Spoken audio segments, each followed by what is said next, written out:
All right. I think we should probably start talking about some announcements then. And the first one's not even really an announcement. Just want to give a little bit of a wrap up, considering this last Sunday was Shelf Shock Rewind Awards 2023, and it was a not to toot my own horn at all, but a huge busy time for a lot of people, and it turned out to be a pretty big deal.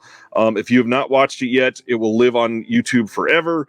It was a hell of a lot of fun, and if you are curious, I am about to be releasing some pictures with winners, congratulating everybody. I'm going to try to do a graphic. It's going to be hard because there's 26 categories, but something where you can see all of the winners in one location without, searching through everything just to see who won. I have not figured out a great way to do that yet, so working on that. But I really, really recommend everybody look at this, and not only because it was something I was involved in, but it seems like everybody from the community was here. We had YouTube channels from around the world, podcasts from around the world, contributors to Blu-rays from literally around the world. We had most of the labels still, reeling and responding to the awards that they got from this. And a lot of people tweeted or posted stuff on the internet, on their other social media, that they were, proud of it and sharing that. And it was such a big deal. If you have not looked at it, please give it a watch. It was wild who it was able to bring together. So I hope everybody enjoyed it. It was awesome. Thank you for you and Celeste for doing such a special thing. It was amazing. And to see, like you said, to see OCN's like Facebook page be like, Bret Hart won the Shelf Shock Rewind Award. I'm like, let's go. It was very cool that you got so many people to be a part of it with you guys this year. It was awesome. Yeah, I feel like we were only missing a couple that I would really love to have had. Like Kat Ellinger was sick; she was going to do a video, but she was super under the weather. And then we got to get Second Sight on there. Supposedly the owner behind Second Sight doesn't do anything publicly, but I was trying to get the producer, and it just didn't work out in time. Gosh. Luckily, you had Stephen Billings doing a whole bunch of great videos. The second and third one, I was dying at work, and I think it was the nomination video where he's like got all of his box sets set up. But his delivery in it was actually really good. I was impressed with his acting. He was like on the phone with he's like, yeah, I think. I haven't watched all of them yet, but I'm gonna get to it. But it was so good. I was like, oh man, he's got it down pat. It was so great. Steven did really well. Also, shout out to Jeremy who went and got a friend to put a full makeup on him. That was good too. That was the first one too, right? That was the first. It was the second one. Funny enough, we started on a really somber note with Will telling everybody, this Will is in remembrance of David Skull dying. Here's to Shelf Shock. And everybody's like, oh, here we go. First award. Thanks, Will. And then second award comes in and whiplashes everybody into Jerry and drag.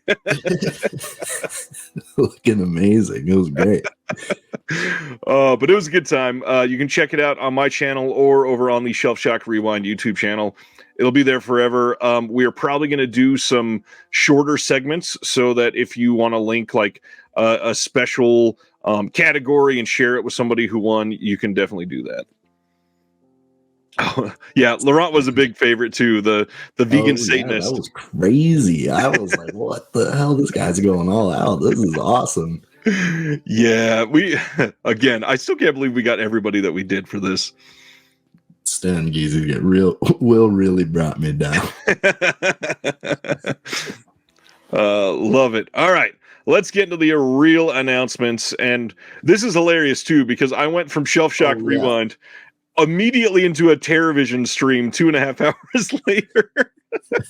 I was unable to watch either one of them live, but I was like, could not wait to wake up Monday morning. It was like Christmas. I was like, I know I have like 6 hours of content to watch it with. But I wanted to watch I talked about this with you. I wanted to watch this first because I was like, I didn't want to watch the Shelf Shock at work because I wanted to actually like sit down and watch it. I'm glad I did. I went home later that night and put it on the TV and watched it on the TV. But Yeah, that's crazy that you did that.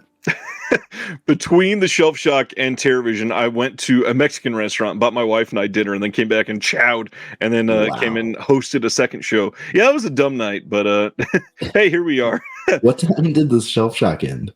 Let's see, it was 3 hours, so just over 3 hours. So I got done here at like 9:15 my time. Okay, and then you're Central. Yeah, TerraVision stream started at 11 my time. So I had like an hour and a half to drive about eight or 10 miles into town, get dinner, come back and eat. And so, yeah, that was a crazy night. Yeah, that's crazy. But it was worth it. Thank you again for all that you do is awesome. Of course. You make my work week like bearable and like the shit. So I love that. All right, so TerraVision, they announced 4 titles, so we're going to discuss those and a handful of other things that I definitely want to highlight because it's kind of a big deal for some boutiques. So let's get into it. First is for TerraVision, they're putting out Door 2 Tokyo Diary. This is the 1991 film that was previously released fairly recently by Third Window Films as a Door and Door 2 double feature. Now, TerraVision, we put a whole bunch of special features on this disc. On the first disc, it did not have any special features from Third Window, so we kind of had to go all out on this to make it special. And I feel like we really did. We got a commentary on this with Nina K. Martin and our friend Will Dodson. We got Nina K. Martin because she is the author of a book called Sexy Thriller: Undressing the Erotic Thriller, and she is incredibly knowledgeable. She is an advocate for those films and discussing them in an academic and important way. And so Will is in most of the commentary, and then we break in with portions of interview with her where we get her to discuss certain portions about these types of movies, including Door 2 itself. And then there's a visual essay with Ren Scateni, who is also on the first Door disc that TerraVision put out. There's a visual essay by Alexandra Heller-Nicholas on this. And then Will also did something called Synthetic Art, which we're going to probably keep doing on some of these discs, where he used his professor cap and broke down Door 2 in terms of its cinematography, its themes, the way that they filmed things using mise-en-scène and setting it up in a way that you can actually learn why these are filmed this way.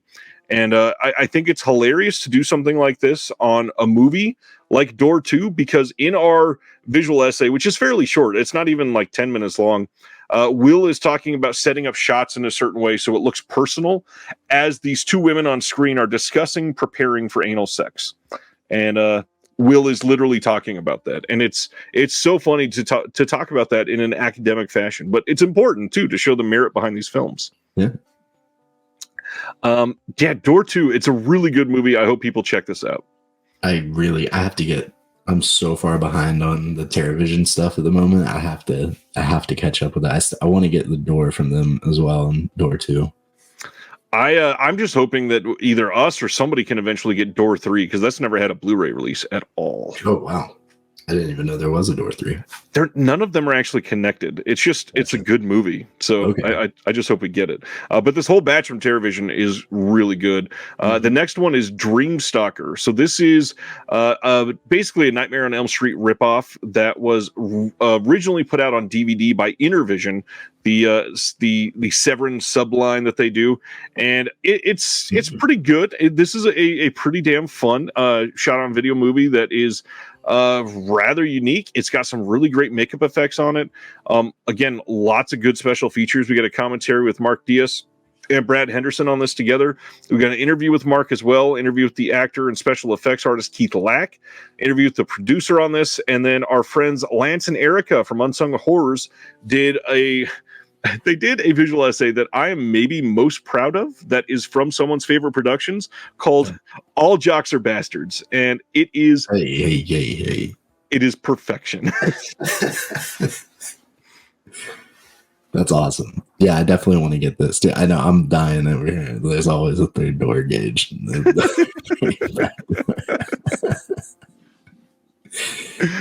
I definitely want to get this. I didn't know that it was an Intervision DVD of it.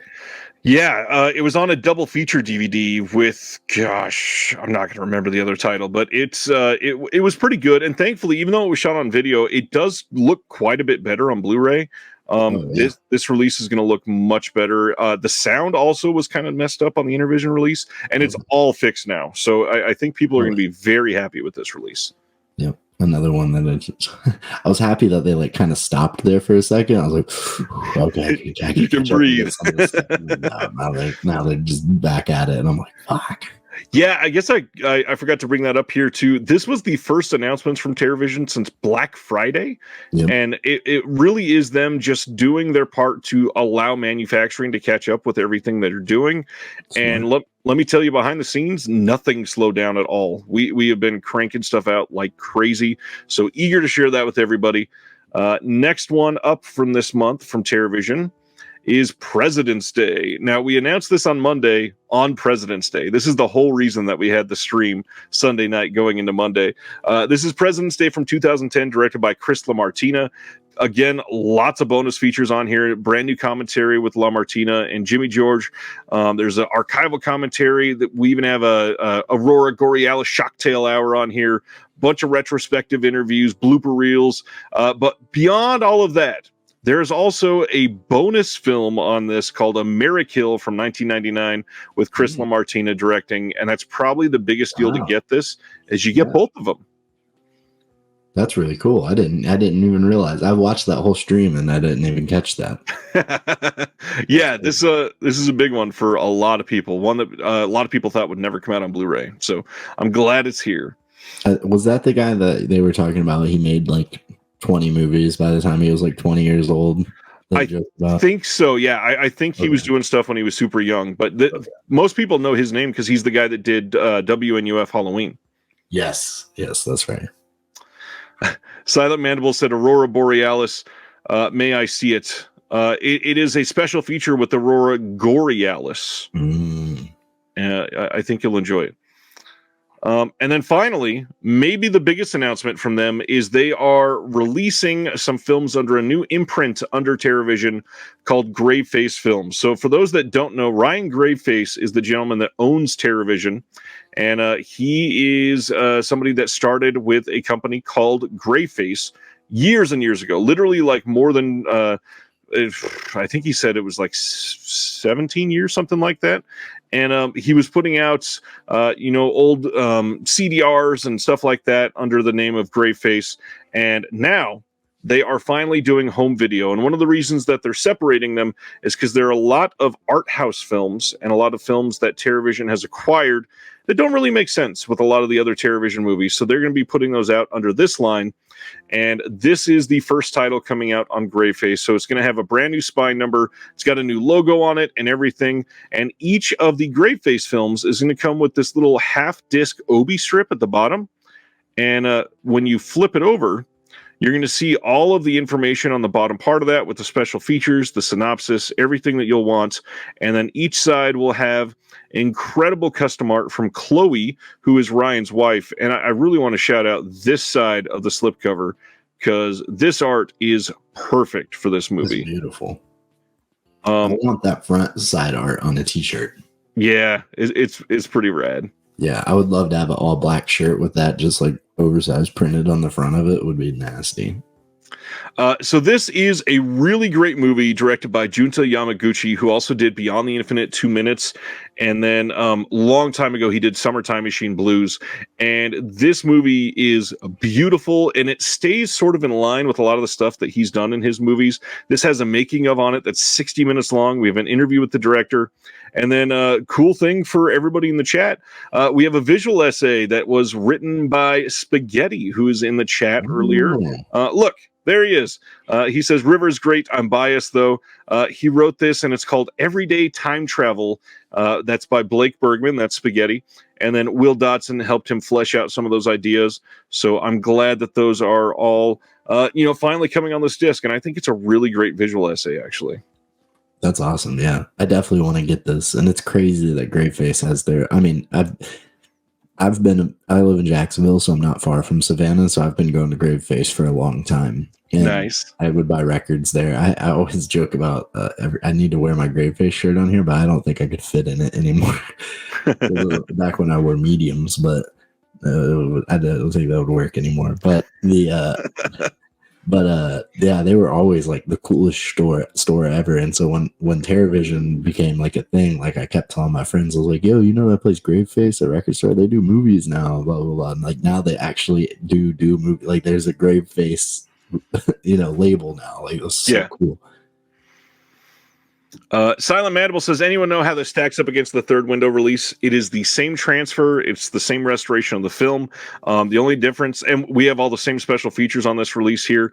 The only difference is we have just a little bit more. So I think this will be a great alternative for those in Region A. If you just didn't pick up the third window release, this is a really great version of it. Highly recommend checking it out. And I've never heard anything bad about any transfers from TerraVision. Like I've never heard anything like the bit rate on this is slower. There's macro, but I've never heard any complaints about TerraVision stuff before.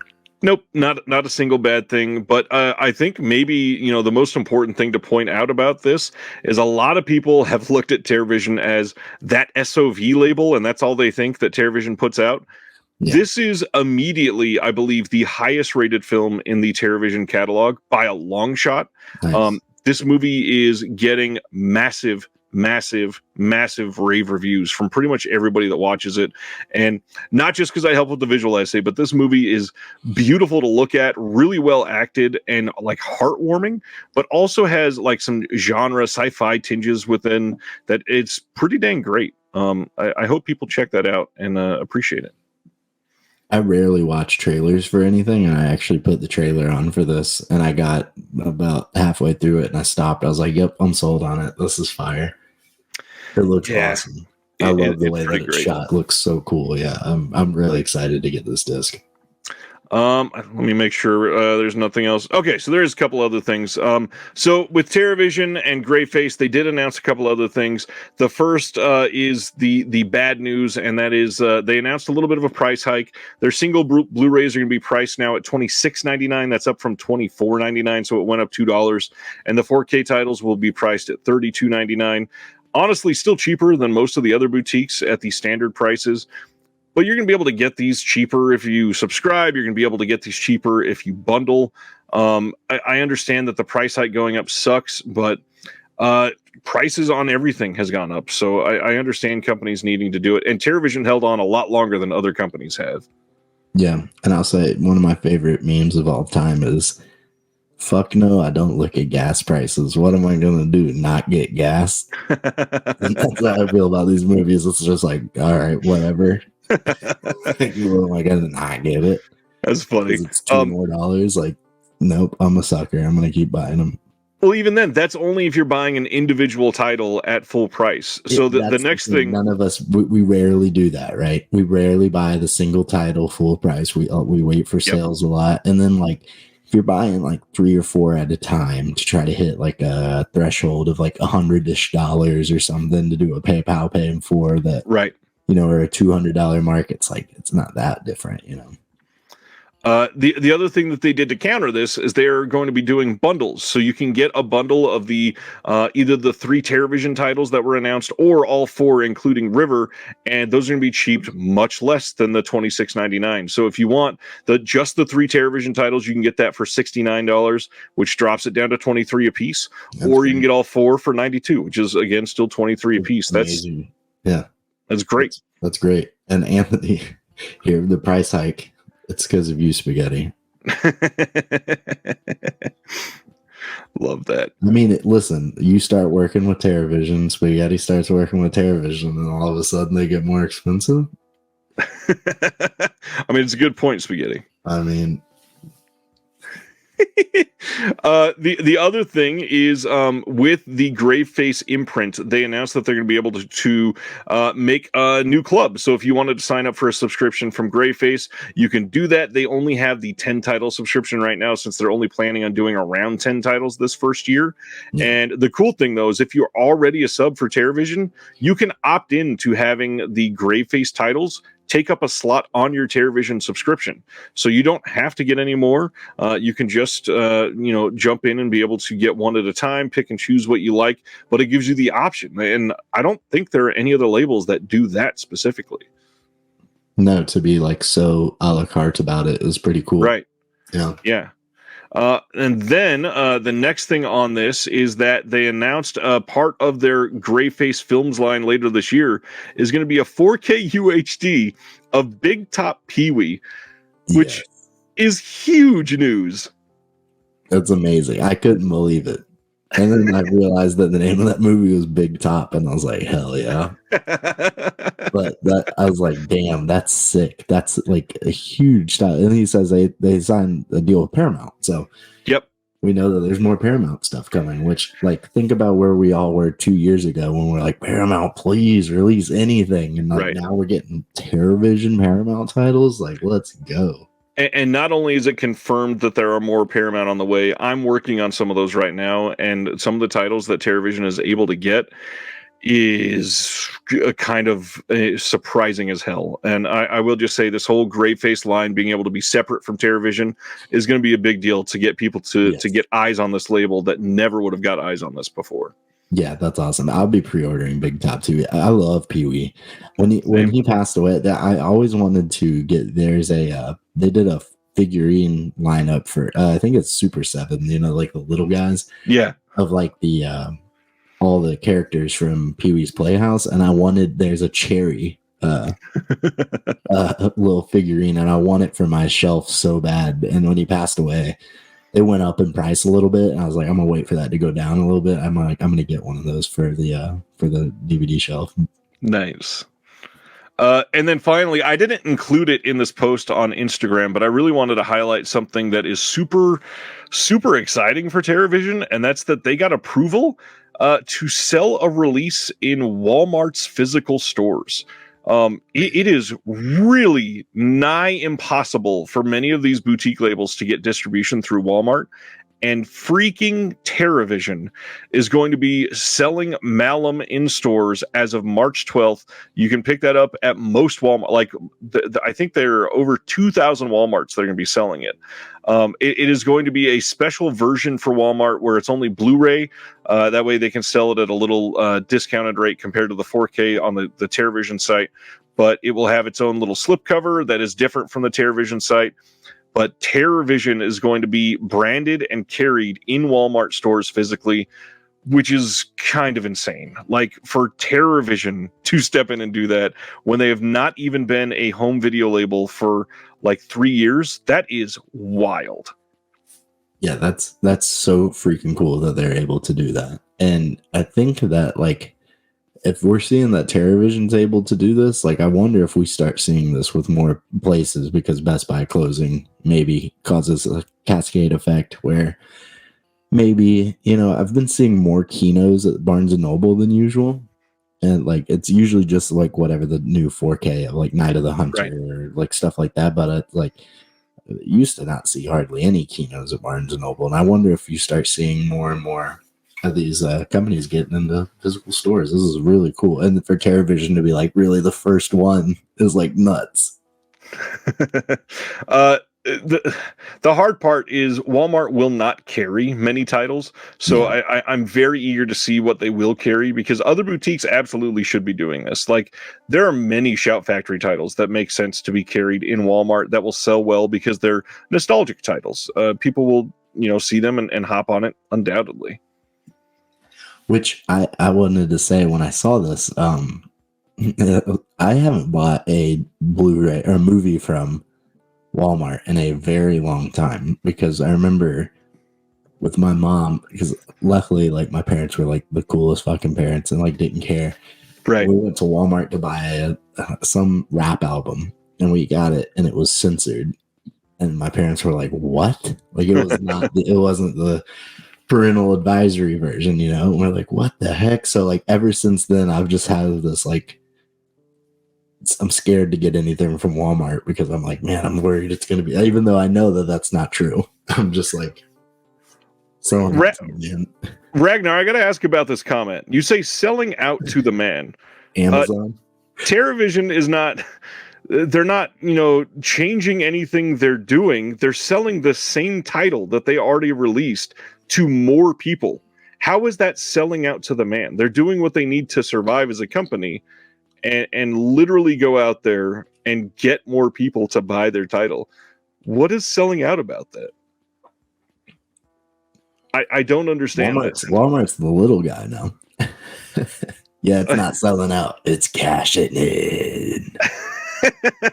I mean, literally selling out would be putting out a different title to sell it in Walmarts. Like if they started putting out some random ass Paramount like kids movie to be able to sell it in Walmart, that's selling out. They didn't start selling Malum to sell it in Walmart. They got that deal ages ago. I do not understand it. That's an awful feeling about that sort of release. Anyways, let's go to the next announcement. Away from TerrorVision, finally. April 16th on Blu-ray from Goldwyn Films is Taxi from 1998. This is not the Jimmy Fallon Taxi. This is a French Taxi, and one that seemed to be a lot of people excited to get this one when I started posting this announcement. This one even has Marion Cotillard in this, and it was written by Luc Besson. So I'm sure quite a few people will enjoy this. And that's from Goldwyn Films. Goldwyn Films, yeah. I did not expect to see that name, but we have another one that we're going to be talking about from them as well. Oh, wow. Yeah, no, I saw this artwork on here. I didn't see that it was from, or I saw you post about this, and I didn't really read anything. I didn't see the Goldwyn Films thing. It's pretty cool. So Goldwyn Films, I looked this up when I posted it. It was I don't remember who they're an offshoot of now, unfortunately. But yeah, this is supposed to be a pretty decent movie. Yeah, that looks awesome. Next up, March 19th on Blu-ray from Sony Pictures as part of the Sony Pictures Classics line, Shadow Magic. This is from 2000. I have not seen this one. Have you seen this one? This seems like a Gage type of film, actually. Yeah, no, I haven't. But when I saw the name of it, Shadows Magic, I was like, that's like we were talking about with Mystic earlier, like Shadows, Mystic, magic, all that, like that kind of. I was like, oh heck yeah! And then I read about it a little bit, and I was like, oh yeah, I'm definitely gonna get this. Yeah, this one I'd never even heard of this before. Yeah, I not heard of it either, but it must have done pretty well for Sony to get a random ass Blu-ray release in 2024. Yeah, I know, and it's from 2000, right? Yes, 2000. Okay, yeah, that looks awesome. I'm definitely gonna get that. Yeah, that the cover, that was what got me when I first saw it. I was like, Sony, what are you doing here, bud? But then I thought about it, and I was like, 2000, like, I don't know, this looks like a very 2000 cover, so maybe it fits with it. In 2000, they definitely relied on the laurels from the film festivals a lot back then. Yeah. Next title.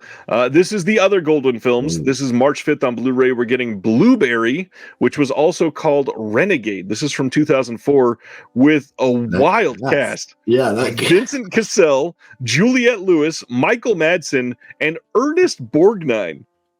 Oh, what? It says in 1870, after a brutal run-in with an outlaw in a brothel, Mike Blueberry becomes marshal in Arizona, where he keeps the peace between whites and Apaches, but an influx of gold hunters threatens to lead to violence. This sounds awesome, and it's from 04, so like all these people are like, prime. Yeah, but still, exactly. Like these are all still pretty big stars at that point, I'm guessing, but yeah, that sounds, I can't believe I've never heard. This sounds like one of those movies that like would be on Encore at that time. Yeah. Time period. And like, I can't believe I've never seen it. For sure. Although this poster art for it right here makes it look like it's from like 2018. Yeah. It's a pretty outdated poster. Yeah. Interesting setup with the whole, what they're trying to look like a rib cage in the middle, but it's definitely not a rib cage. Anyways, next up was a big deal. May 14th, Paramount, as part of the Paramount's Presents line, they're releasing a 4K release of Once Upon a Time in the West. This is the Sergio Leone film. This was starring Charles Bronson, Henry Fonda, Claudia Cardinale, and Jason Robards. And of course, the way Paramount announces things, there was no information about special features, but thankfully, we did get word that Reverend Entertainment did make brand new special features for this release. So it will have new special features. Yeah. Yeah, that's huge because usually these types of titles don't get anything new. Yeah, and unfortunately, I know Paramount is scary as fuck. Well, and on top of that, it was restored by the Italian, Yes. the Italian Yep. Ritrovata or whatever it's called, Yep. that always does a yellow tint on their films. Yep. The yellow and blue. Now, Yellow, teal. Yeah. thankfully, it appears from the screenshots that it is mostly intact correctly. So hopefully, this is great. So the Paramount titles, I see the caps of everything, and I read people talking about it on forums and stuff like that. And I've stayed away from a lot of these Paramount Presents lines because either their Blu-rays I know will get 4K upgrades, or the 4Ks are messed up in some kind of way.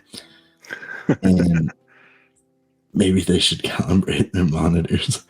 And when I heard that, like, companies like Criterion and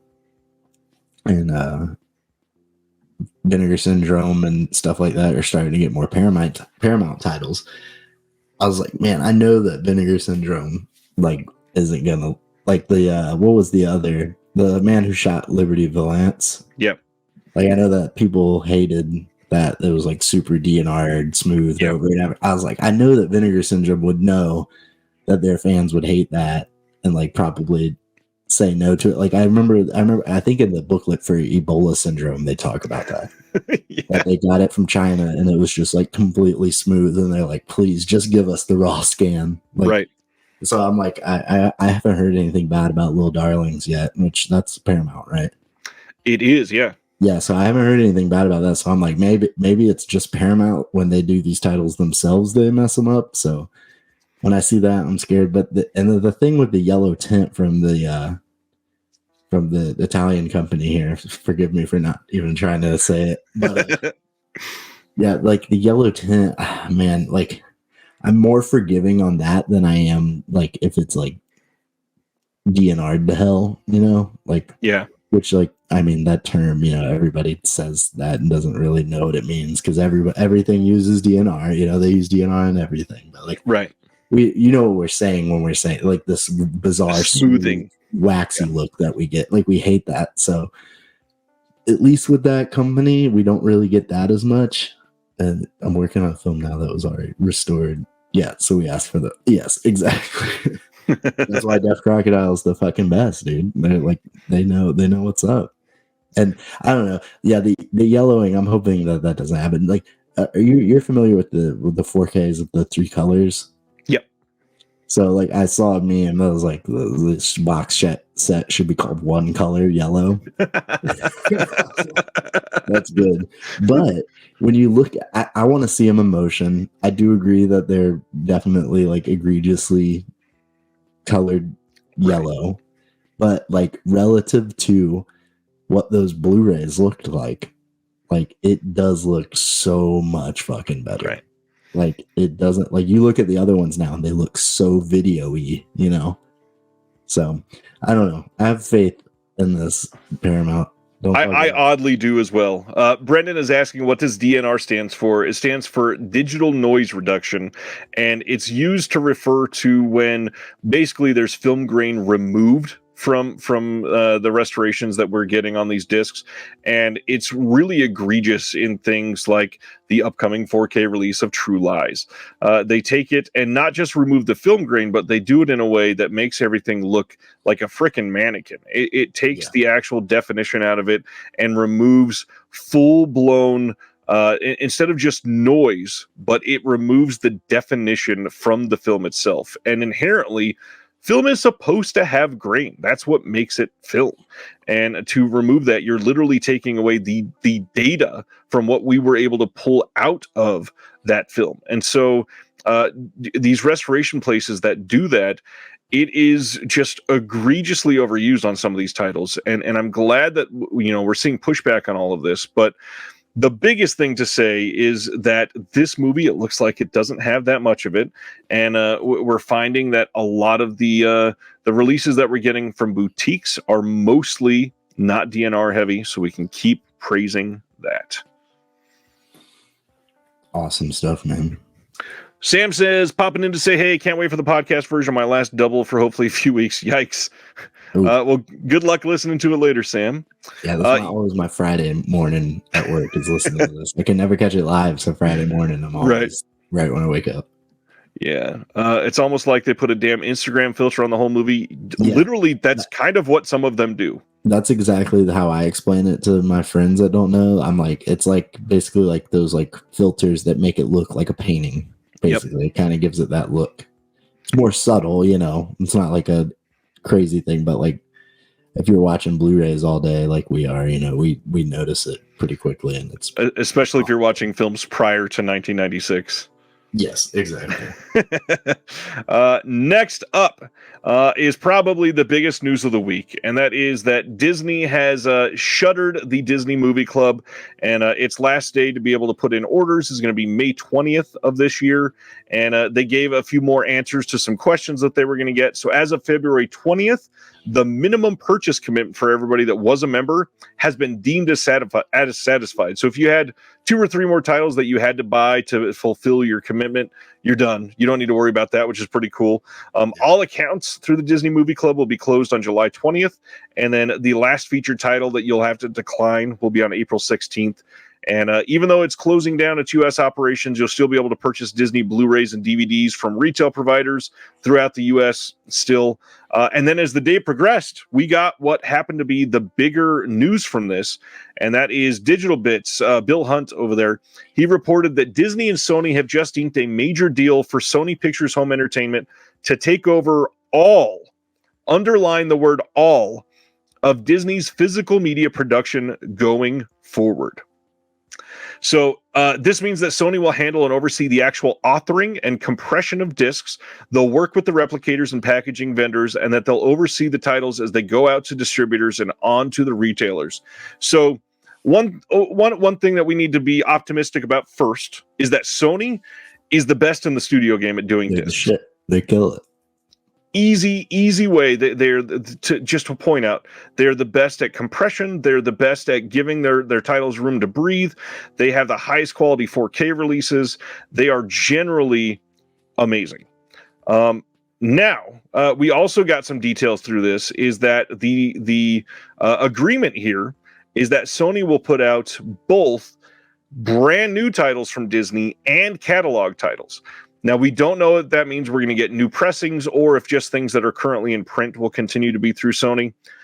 But I don't know. Something about this has me actually optimistic. And what's funny is the way that they explained it is the physical media portion of Disney was so ruined by middle management that nobody could make decisions. They literally had to bring in teams to decide the easiest shit, like what bonus features to put on a disc, or to include bonus features, or what size disc to replicate, or to do whatever. And it had to go all the way up the chain, and it cost them a shit ton of money. So them giving this up to Sony will save them money in the long run and could potentially prove to them that their physical media could be profitable for them, which could be a great thing for all of us. I know. I know most of us saw this. First of all, we probably all saw, I think I saw someone in the Patreon say they almost shit their pants when they saw it's time to say goodbye. It's like, hold on, what's happening here? Disney's ending with it. I mean, it is definitely like, whoa. Oh, it's a Disney Movie Club. But we definitely all probably saw this and thought this is actually probably a really good thing that this is happening. So this is probably a really great thing. Because like you said, Sony does, I mean, they own the format of Blu-ray and 4K. So that's most likely why Disney did that, you know. Well, and for those that don't know, whenever you release a movie on Blu-ray or 4K, you have to pay a license fee to Sony. Yep. And now Disney and Sony don't have to do that. Yep. That's exactly why they did it, you know. And Disney has baked that into this contract, and now they're going to be saving money altogether. And just imagine if we start getting Fox box sets, like those Columbia box sets. Oh my God. Like the first one will sell out instantly, or a Disney one even. You know what I mean? Like if we start getting like the, like 50s and 60s, like live action Disney movies, like that would be insane. So, I mean, that's just all wishful thinking on our end. We're like, hopefully something happens with this, but, We talked about, we didn't really, it might be a light news week when we were stopped talking about this podcast today, and it wound up being like a pretty major one, because this is like pretty monumental shifting of the landscape here in the physical media scene. And I saw, I hate to shout out another podcast on here, but have you ever heard of the Extras podcast that George Feltenstein gets on? Yeah. A lot to talk about the war. I just saw, like, legit as I was getting on our podcast, the Extras podcast posted a news. I didn't see what website posted it, but apparently Barnes and Noble is maybe expanding and adding like a Disney section to. Not maybe. They announced this today that they are going to be. There's going to be a small section dedicated to Disney physical media at Barnes and Noble stores in the very near future. That is so fucking cool. Like, shrink those puzzle sections down in the media section. My Barnes and Noble like media section is like 80% Funko Pops and puzzles. Right. And then there's like a little Criterion shelf and then DVDs. So if we get a Disney section in there, hell yeah. Well, and the other part of this, like, okay, so first, to temper expectations, I'm not saying any of that is going to happen. It's just that this actually makes it possible to happen. Yes. And then the other side of it is, if Disney sees that this is profitable, that could mean releases for stuff that we've wanted for years that we've never gotten. It could mean Fox releases that we were, doomed about getting because Disney was not releasing any Fox, and now suddenly they could. This could mean a lot of things. It could also literally mean nothing. It could mean that they just continue as they have been. Yeah. And I'm sorry. No, go right ahead. Oh, I was going to say, I remember Indicator saying in a podcast recently, I can't remember if it was on the Chasing Labels or with you, maybe. I can't remember, that the Indicator guys were saying that they may have signed their last deal with Sony because Sony was not playing like ball with them anymore. They're like, I don't know how many more catalog titles we'll be able to get from Sony. And I wonder if like Sony is going to try to like start doing more stuff on their own, like putting out more stuff. I don't know. I don't think that didn't mean anything for sure. I don't think that meant for sure Indicator wasn't going to do any more Sony stuff. Right. Because I know that, at first Sony was allowing them to do region-free disc, and then they stopped letting them do region-free disc, and now it seems like maybe they're not going to do much more with them. Like, is Sony going to try to go crazy and do more stuff? Because it seems like Sony's like we saw the pre-code title that they announced that they're putting out, and they're putting out the Shadows and Magic stuff. It seems like they're starting to put out like more and more little things that you would never think get put out on disc.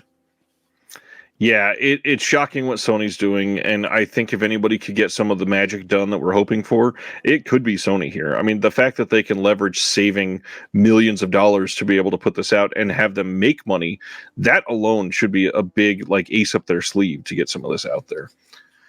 If you've never paid attention to the Disney Movie Club, or if you're current member and you haven't looked at it in a long time, the Disney Movie Club exclusives are all down, just about all of them, to $10. Some of the bigger animated things are still stuck at like $15, but they're all on sale, and they're selling out. So it is not they are not made to order.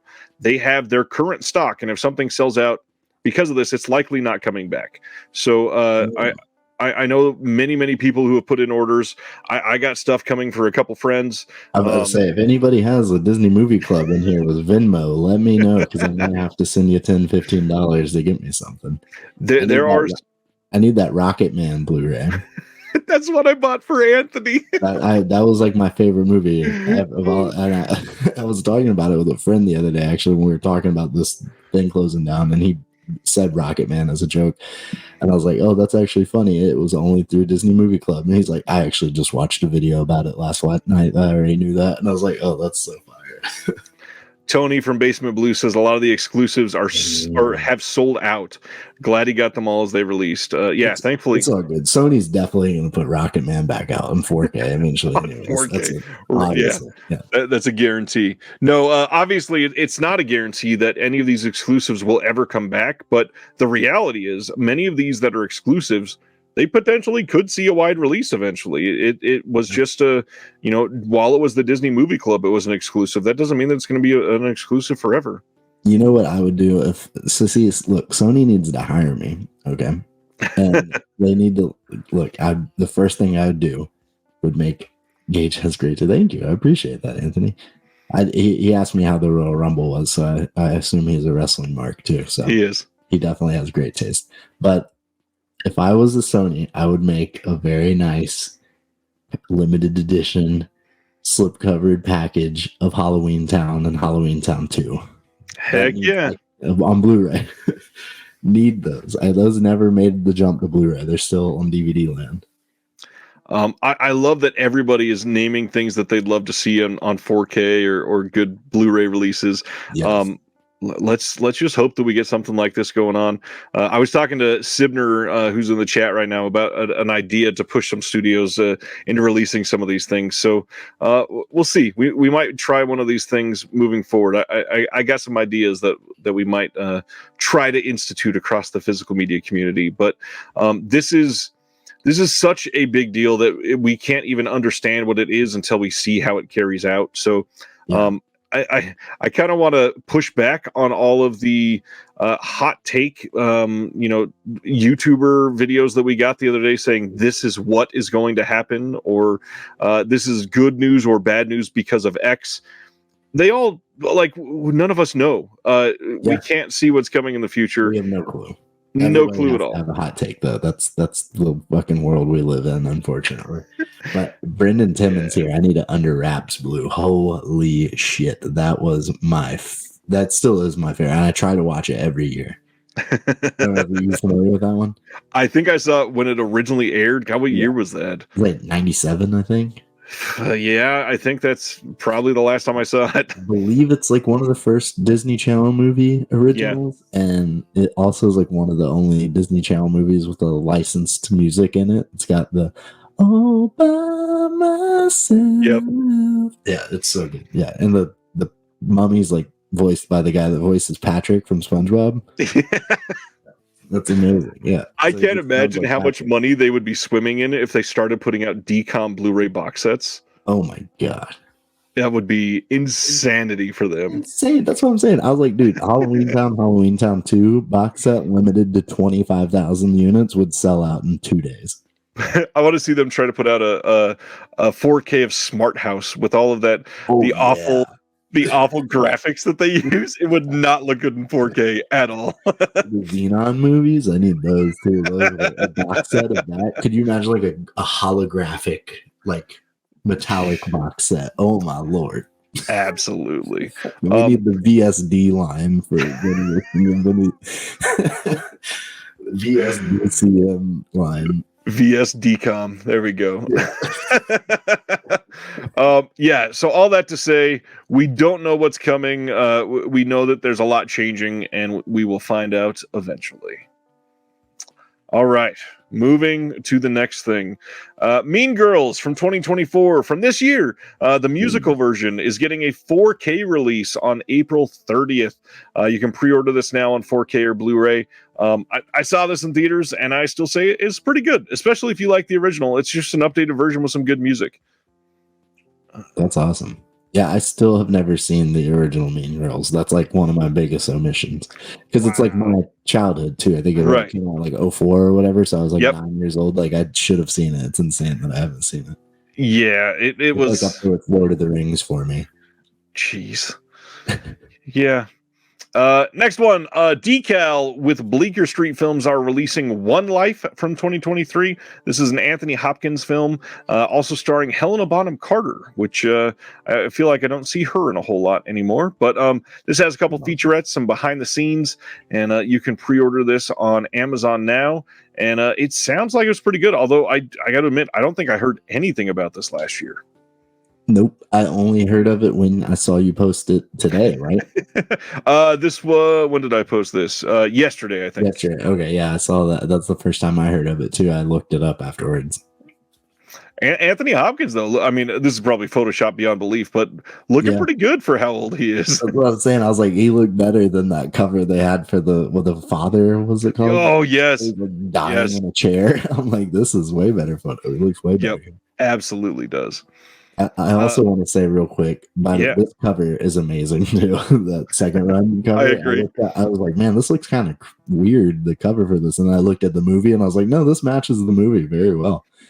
But I think it was Stan Geezy up here with the Love Bug and Herbie Rides Again. I just wanted to add that last time I went to Disney World, I stayed at the Love Bug hotel. Nice. So my girlfriend and I went there when 2021 or 22, either our first or second anniversary. We went and stayed at the Love Bug hotel. Nice.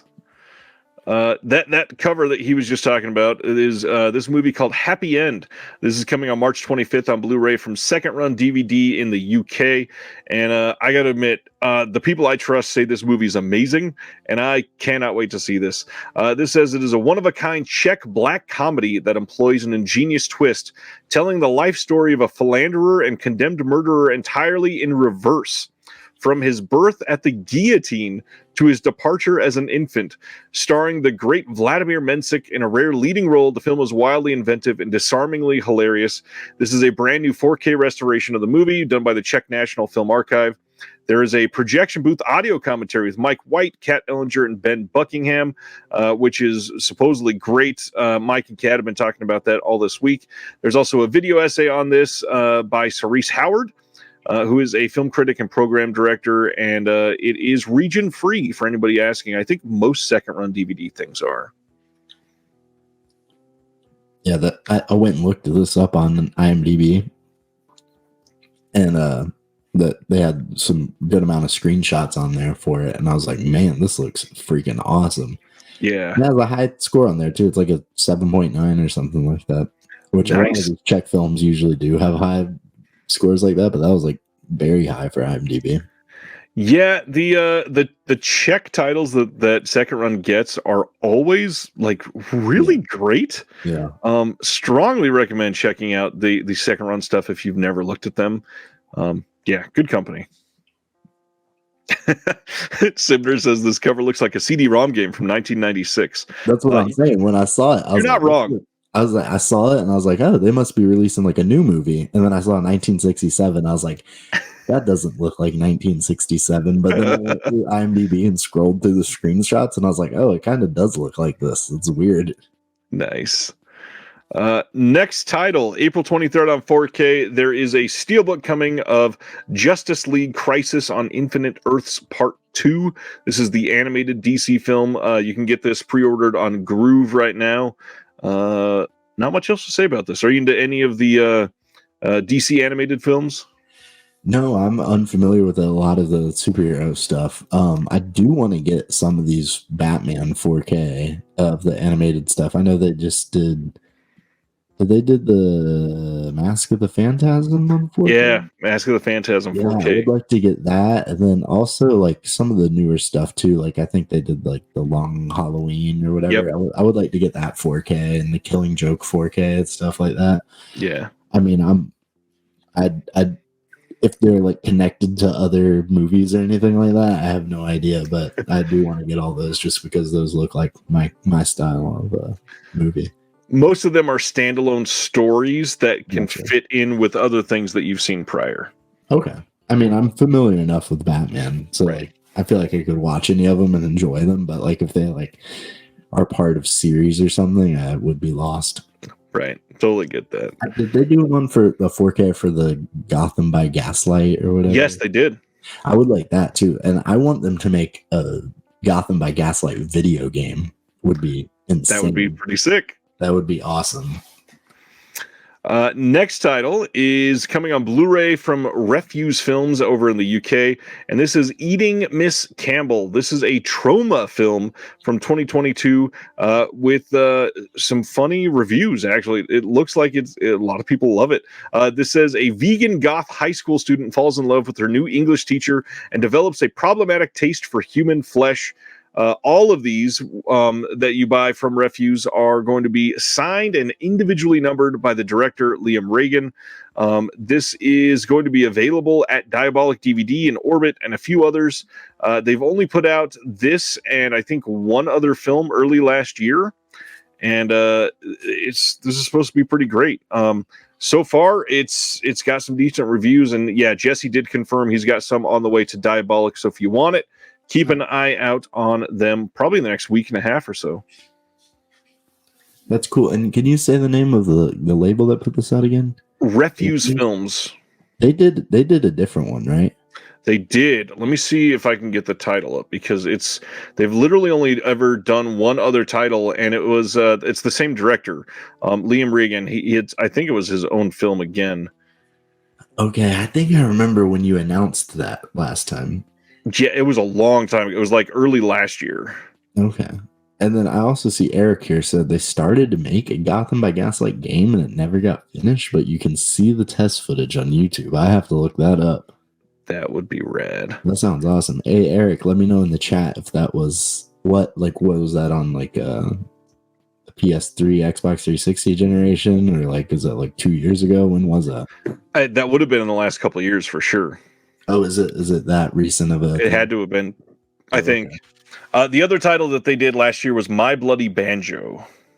I remember that, and I remember you talking about this being like this guy's film and like his stuff and all that. So yeah, I remember that. Yes, agreed with Reggie. Was going to call this out after the announcements, but want to shout out Mark from Orbit DVD, who had surgery over this last week. He had a little bit of cancerous portion of one of his organs removed, and he is cancer-free and fine and on the mend and doing very well. That is awesome to hear, man. I hope he's doing well. Yeah, because he's the man. I love seeing him talk. Mark is great. Yeah, he is awesome. Yes, Gotham by Gaslight did come out in the 90s, but I believe the move forward of the video game stuff was just in the last couple of years. Okay, cool.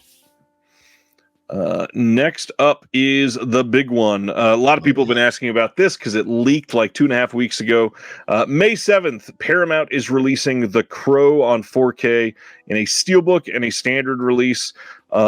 We don't have any, details on features yet, but I'm hoping this gets a good looking release. This is the 30th anniversary after all, and I'm very eager to see what they did for this.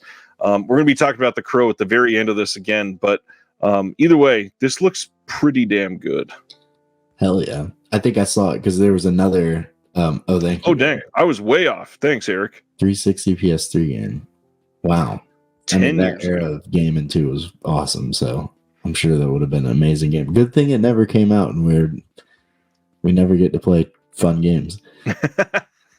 I'm so over it in video games. I always joke with my friends, like when it comes to movie stuff, like they hate me because I don't talk shit about movies, or I don't hate any movie or anything like that, or like, I don't even like. But with video games, I'm so jaded and mad. I'm just like, man, video games suck. There's like just never a good game. Like it's like, man, I've had to wait. Like we're finally getting a new college football video game after 10 years. Like in the past 10 years, I've got no Grand Theft Auto games. I've got no Elder Scroll games. We've got one Fallout game. It's like, what the heck? But the Crow, I think you said we're going to talk about it at the end. There's another edition of it coming out, right? Because there's a different cover. There is a Walmart exclusive steelbook coming as well, which I can understand liking both of them. The Walmart one is a little more classic Crow style. This one seems to be a little more reverent about Brandon Lee, which is cool that they're doing that for him. Yeah, we'll see. I dig the Crow. I would like to get this. It's been about 10 years since I've seen the Crow, so I'd like to own that again. Yeah, obviously the 90s was hit hard by The Crow. This was everywhere. The soundtrack's amazing, of course. I just hope that this 4K restoration looks good. And we've already talked about Paramount, so I won't shit on them too much. But it seems like over the last, 18 months, they're almost exactly 50-50 for great restorations and awful restorations. Yep, I agree. And it seems like these like movies like this, like the 30th anniversary, like stuff like this seems to be okay. Yeah. The stuff that gets fucked up is like the stuff like the Sergio Leone movie. Like that's the one that's going to get fucked up. Like this one's going to be fine though. It's going to be great. Well, I'm glad that you are excited about and optimistic. Let's go to the next one. Lots of Kino stuff. Now we're going to go through like 6 Kino in a row.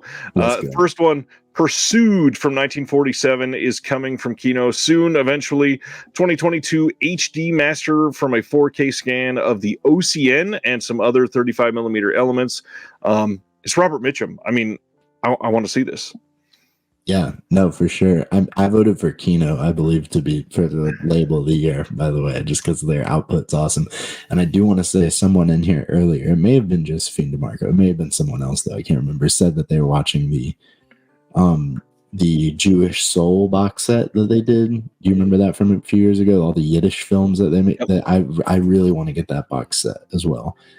But yes, this movie looks really cool, and I heard Steven and Andrew talking about this movie, and it was like really made me interested in it. Yep, can't wait to check this one out. The next one from them is The Proud and the Profane from 1956. Again, this is a 4K scan of the 35 millimeter OCN. This one's got William Holden in it. We got Deborah Kerr. This is a pretty big one too. I mean, Kino again just putting out so many random ass old school classic catalog titles. It's crazy to see what they keep getting.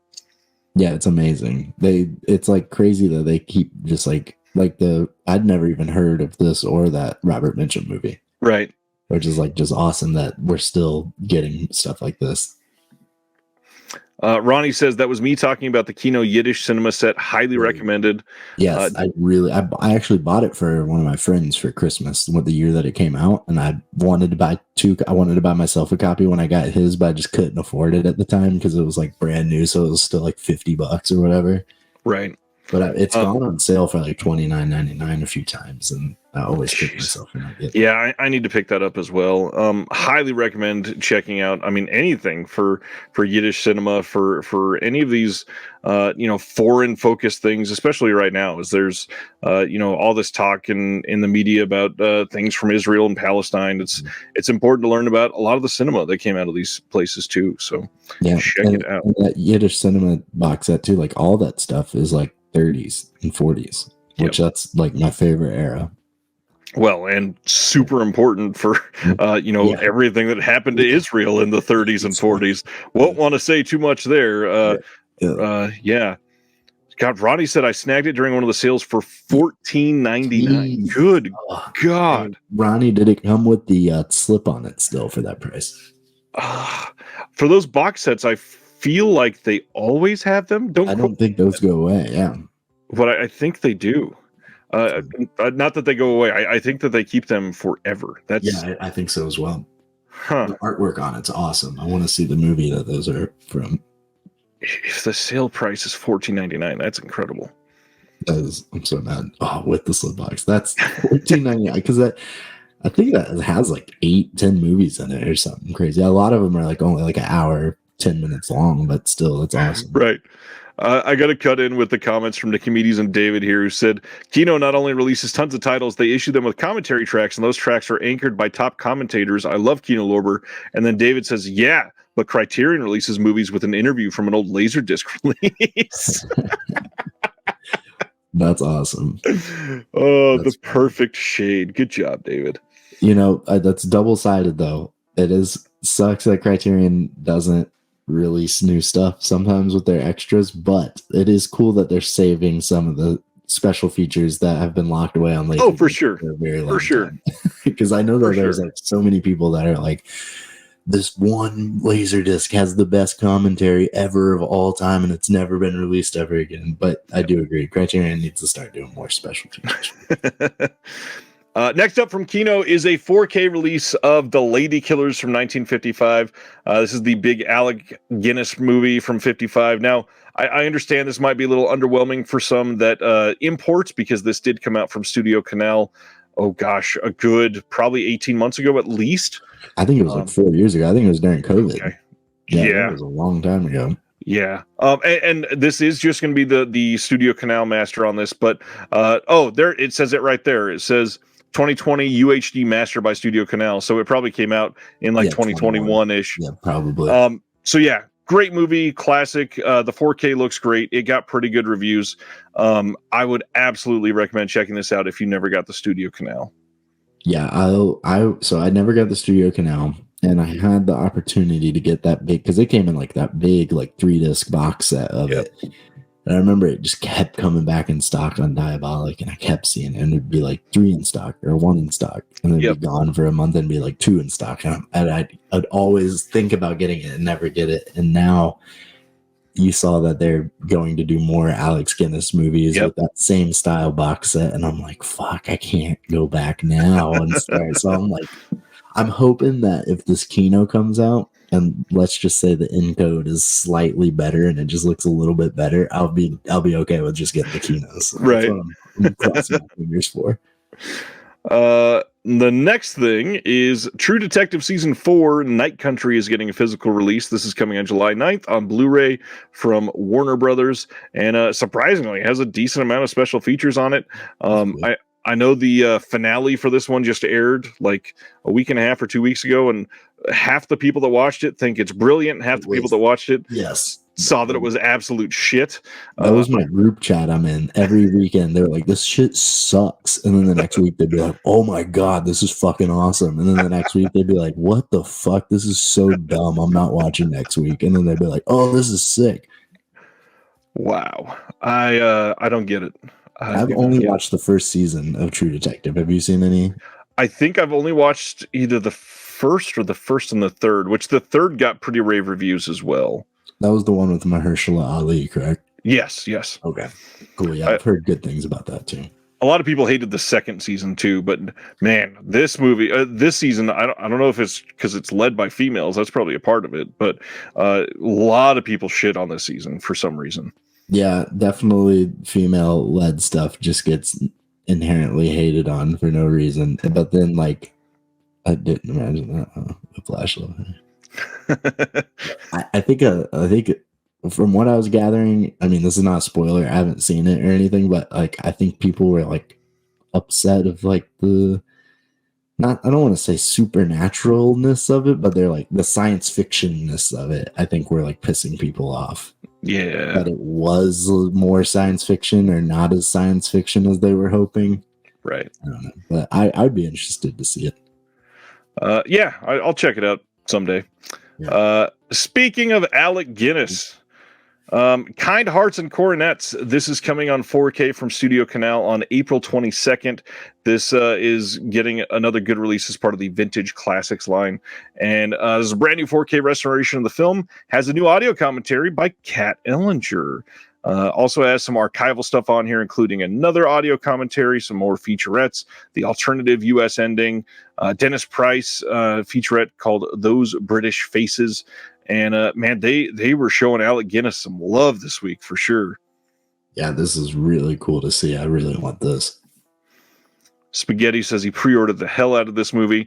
And if this wasn't even enough for you, they also announced the Lavender Hill Mob, which is exactly what Gage was just talking about. Yep. This style of release that they do for the Vintage Classics line looks great, and they put so much love into these. And look at the art style on this. It's pretty incredible. I love the color, too. It's amazing. So this is from 1951, coming on 4K from Studio Canal on April 22nd as well.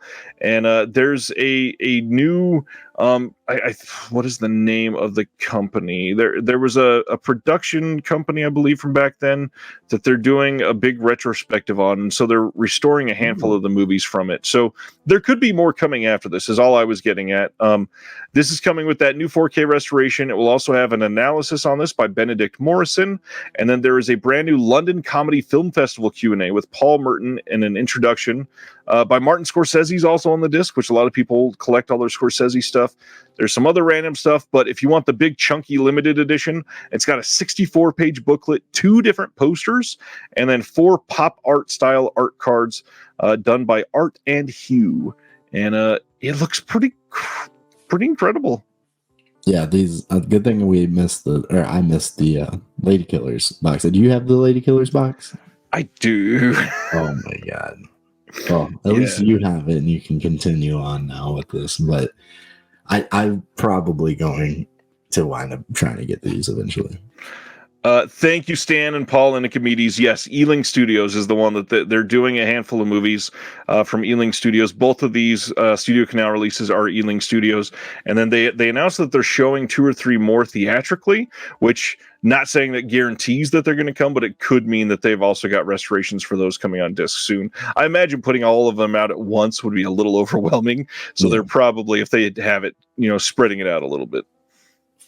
And I mean, the Studio Canal stuff, I feel like first they were kind of like hit or miss with their transfers. Like I remember like the Mulholland Drive transfer was slightly better than the Criterion, like slightly. But then I remember like the the Circle Rouge Criterion was way better than the Studio Canal one. So I'm still kind of like weighing those. Like I still need to go compare the trial that they both did a 4K of. Yes. Yeah, I need to go compare those because I know like I think the Studio Canal one had HDR and the Criterion didn't, and then like I think the Studio Canal did The Servant on 4K and Criterion's was just a Blu-ray. So like I need to go back and like write like which ones I need to get for all these. So the people that analyze all of the super technical portions of these discs, they are leaning towards Studio Canal nowadays for their encodes over Criterion. So it's interesting to break those down, but also really big warning for a lot of people that check out online reviews. Try to find somebody reputable, and not just people that use technical words because they sound smart, but the ones that know what those technical words mean and how to actually share with you how that improves what the release will look like for you on your screen. Yeah, it's usually the first thing you read on a Reddit. That's usually the first thing you should just believe. Whatever, just some person on the Reddit. The one that's certainly controversial and the one with the most downvotes. Go with that one. Yeah, I laugh because there's a couple reviewers on Blu-ray.com who have notoriously awful reputations. You can't even. I don't even look at their. I'll read their forums, which is definitely like a cesspool of craziness, but I'll still peruse through their forums. But the reviews on there, they're basically they shouldn't be on there. They're doing more damage than good. And that's exactly what I was going to get at, is some of these reviewers will tank a release because they put out an early review and literally don't have any clue what they're talking about. And if you know the technical side, you can tell in their review that they don't know what they're saying, and yet it's shared everywhere like it's gospel. Sibner here, like a certain doctor. Craig says, "Oh God, yes, Ryan. I've read reviews that are tearing a release apart, and all the technical garbage they're spilling is nonsense. Literally, they're just using words that they've heard other people say, and they think that it's accurate." Exactly. Yeah, there's definitely some Studio Canal stuff I want to get. So like the Peeping Tom. I think I might wind up going to Studio Canal on that. That's what I did. Yep. Yeah, absolutely necessary. I need to get that. I'm just glad that we have options. I mean, that's the big thing. We're living in such a great heyday that we have options. Exactly. It's way better than the opposite of this, having to stick. At least we got it, Right. Next up is one of Gage's favorite companies. Let's talk about Warner Archive. Yes, sir. Oh my God, man. I forgot about these. So first, these are all coming on March 26th. And again, it's a huge slate for Warner Archive. Like if a couple years ago, we'd be stoked to be like, they're putting out 2 discs. That's a big deal. Yeah. But this month we got a lot of titles. So first one, Money Talks with Chris Tucker and Charlie Sheen from 1997 coming on Blue. Now, unfortunately, no special features but the trailer, but it's a movie that a lot of people remember watching because it came out in that 90s comedy boom before Charlie Sheen was hated. And I mean, this is a big one. It's got Heather Locklear in it, got Paul Sorvino. That's a pretty big title. Yeah, this is like I posted in this was like the first one they announced. Yep. It took like 20 minutes for them to announce the second one. And I posted this in your Discord and was like, it's my favorite time of the month. And somebody who it was like, I mean, I've never seen Money Talks, but if you're hyping it up, I'll watch it, man. I was like, well, I was more so talking about Warner Archive, but Money Talks is fine too. I like Money Talks. This is like one of those movies that I've seen on TV only, so I've definitely never seen all the best Chris Tucker parts. And then it's like I've seen the ending of it like a trillion times because it would come on like TNT all the time. So like if I was gonna put like a basketball game or something on, like it came on at 7:56, I'd be watching the last 4 minutes of Money Talks. This is great. I'm glad it's coming out. Then the next one, Diane Keaton in The Little Drummer Girl from 1984. Kind of odd that they didn't have the Blu-ray cover on this yet, but this is coming out. And the big thing, this also stars Klaus Kinski. I saw that, and when I went to go look it up, I was like, that makes me far more interested in this. Well, very interesting, as we were talking about Yiddish cinema. For those that have never read about this, listen to what The Little Drummer Girl is. Yes. It says, Palestinian intelligence says she's loyal to their cause. Israeli counterintelligence says she's bright, creative, underused, romantic, and a liar. Diane Keaton stars as Charlie, a repertory actress and Palestinian sympathizer who plays the role of and for her life when she's thrust onto the center stage of international espionage. I'm really curious. When did Warner Archive start planning to put this release out? I know that's so. George Feltenstein was on the podcast that I brought up earlier. He does anytime the announcements come out. He does that podcast, and when they were talking about this, they didn't. They were just saying like, "Oh, it's so funny that like this is still." And then, George made an amazing point. He said, well, to be fair, like Palestine and Israel are kind of like in the news like every 5 years. So this is true. So I was like, yeah, that is true. And the Warner does usually take a while for their stuff, their machine of all their restorations and stuff. So I don't think they were nefariously put this out to capitalize on current events. Something else I wanted to say real quick. I love George Feltenstein. I can listen to him talk. He's great. Hours. The Warner Archive podcast back in the day was like one of the best podcasts ever. But something funny about Money Talks is he says in it that he's like, Money Talks was kind of Chris Tucker's breakout film. And I was like, man, you're so white, bro. Fucking acting like Friday didn't happen, man. What? And we were talking, they're like, yeah, and then Rush Hour and all that, and they don't even bring up Friday. I'm like, come on, man. Friday is the classic. That's the best. Yeah, that's the Chris Tucker movie, right? Like, like Rush Hour is fine and all, but Friday, come on. Well, and not to mention, Friday was a breakout for a lot of people. Yeah, a lot of people. Just to dismiss that is like, yeah. These careers don't exist, basically. Exactly. Next up is speaking of breakout, like this is a really important film for a lot of people. March 26th, also we are getting Stand and Deliver. This is a movie starring Edward James Olmos and Lou Diamond Phillips, can't speak. And this is a 4K scan of the OCN to get this. And this is a big deal. Like a lot of schools used to show this for a lot of people, so they remember watching it in high school or something like that. But it's a super important like Latinx film for a lot of people. This movie is a classic, and it's crazy, absolutely crazy that we did not get a blue until right now. I was shocked. I couldn't believe it.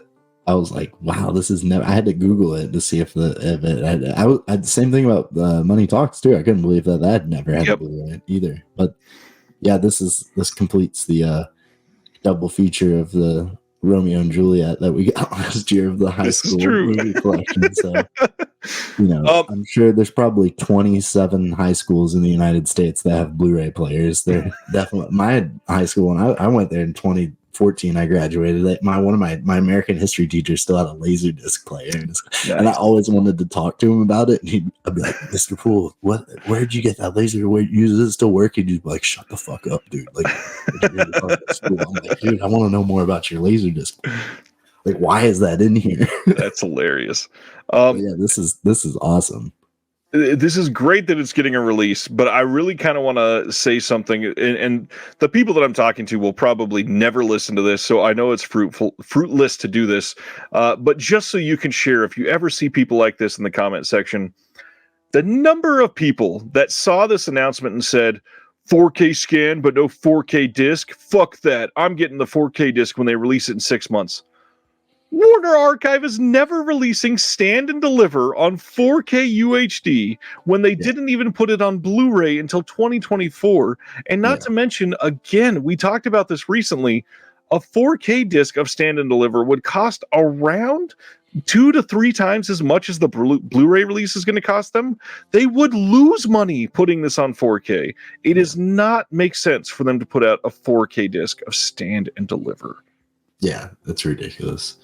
I mean, that's your job is to look at that stuff. But I try to when I see that stuff, I just try to keep my eyes rolling and not even read that. It's pretty bad. The amount of people that see this and say, I will refuse to buy this until they put out a 4K disc. you are going to hurt the amount of physical media is released if you do that. It does not make any sense. So I really want to point out too that if you are in this whole 4K disc or nothing, you're going to get nothing.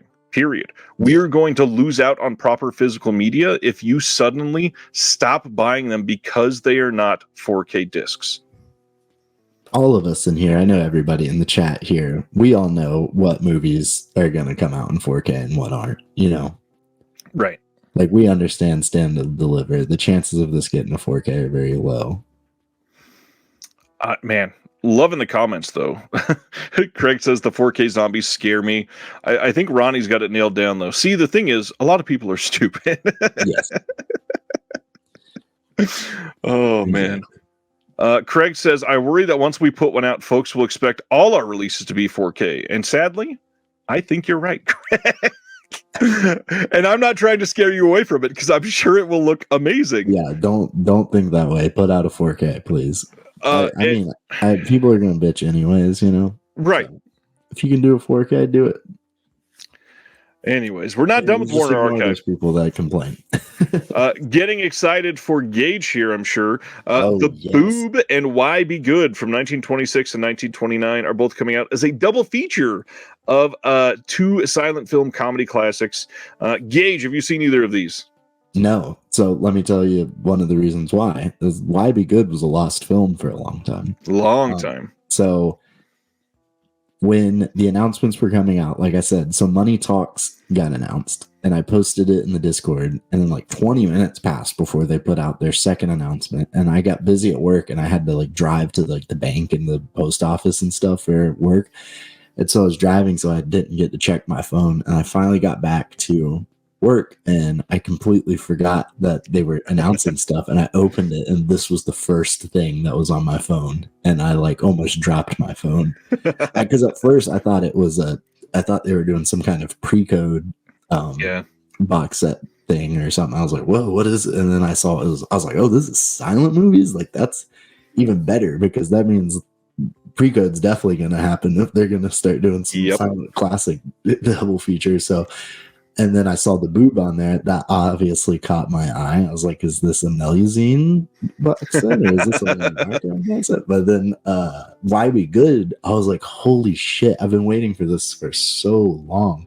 The crowd so the crowd, George Feltenstein, I keep up with all of, anytime he's on a podcast, I try to find it and listen to it. He has strongly hinted that the crowd, the wind, and greed are coming. Everybody thought last year they were going to come, but you know, with these silent films, man, they probably have a lot of work to do with them. So I would think that those all come out. But Why Be Good? Do you remember when they found that? Gosh, I remember. I think 10 years ago or something like that. I remember just coming across the announcement, but it was after the big hoopla of, oh my god, we found it. Yeah, I just remember that being like a thing on Reddit or something. Yeah. When reading it, I'm like, oh, that's so cool. And I've had it on my IMDb watch list for whatever, 9-10 years or whatever. And now here we are. I know that it's been, George Feltenstein has like talked about, like, because I think they showed it at like a film festival over in Italy or something like that a few times. And I was like, man, this is just like never going to come out. So finally it's come out. And the boob has Joan Crawford in it.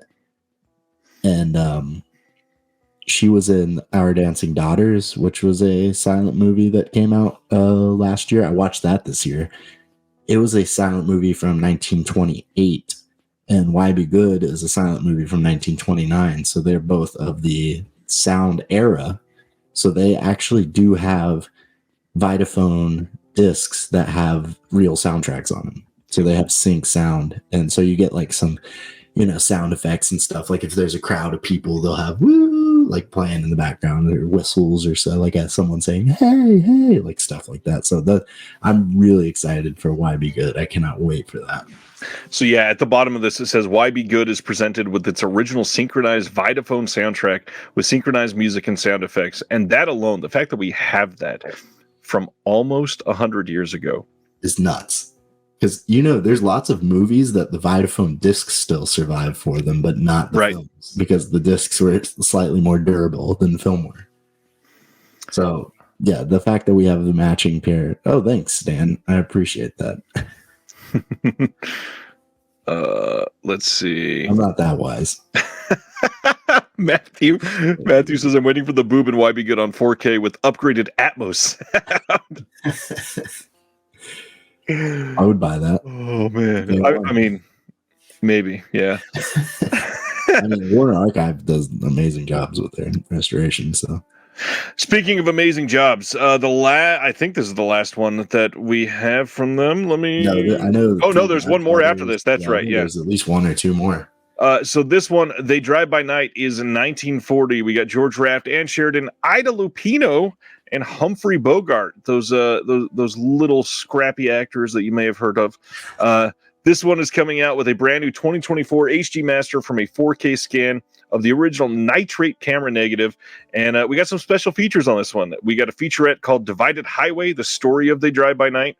We got a classic Warner Brothers short called Swing Time in the Movies, Lux Radio Theater broadcast with George Raft and Lana Turner also, and the trailer. But I mean, another big, like, just random ass Warner Archive is reaching in there and putting out so many great movies. Monumental name, this is a very famous title. And the 4 stars that they have listed here are like all-time grades, So this is a very, very, very big deal. They're all right, yeah. But again, this is one I thought already had a Blu-ray. I was actually shocked. Yeah. But I was like, oh man, okay. Supposedly, Ida Lupino is incredible in this, like one of her best performances. I've not seen this one, but this is one I'm definitely going to need to check out for sure. Yeah, and I love that it has the Lux Theater radio on it. I love when discs come with that. Have you ever checked those out before? Oh yeah, and that's a lot of the older releases on the Sony Columbia Classics box sets have those on there. Those discs are incredible. Yeah, I know. I need to get the Columbia box set because His Girl Friday is like my favorite movie, and it has the 4K of that, and the Criterion's pretty outdated. So I'm very excited for the 4K, but the Criterion has the Lux radio play on it. I used to love falling asleep to those, but now I have an OLED. I can't fall asleep with my TV on. I'm too scared. Real talk. That is accurate. I woke up. I fell asleep twice with my OLED, and both times I woke up like oh no. I will say, as somebody who has a just over 6-year-old OLED panel in my living room where my kids watch YouTube, there is burned in logos. Is there? Yeah.